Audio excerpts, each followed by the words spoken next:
Usap-usapan sa online world mula kagabi hanggang ngayon ang mga isiniwalat ng aktres na si Liza Soberano sa isang podcast. Kabilang kasi sa mga inamin rito ay ang higit 3 taon na raw silang hiwalay ng aktor na si Enrique Hill. Narito ang report ni Showbiz Angel. Yeah, me and Ken broke up almost 3 years ago. Yan ang inamin ng aktres na si Liza Soberano sa latest episode ng Can I Come In documentary podcast. Paglalahad ni Liza, siya ang nakipaghiwalay kay Enrique Hill, pero ang aktor ang humiling na gawing pribado ang kanilang breakup.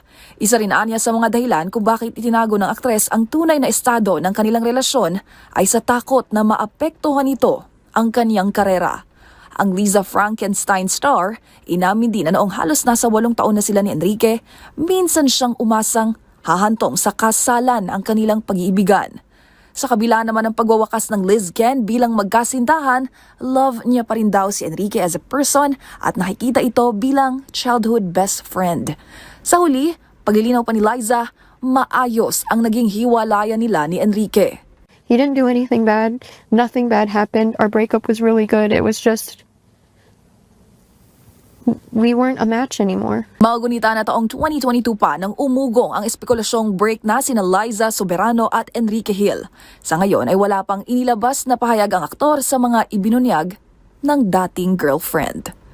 Para sa MBC TV Network News, ito po ng Showbiz Angel ng DZRH TV. Una sa Pilipinas, una sa Pilipino.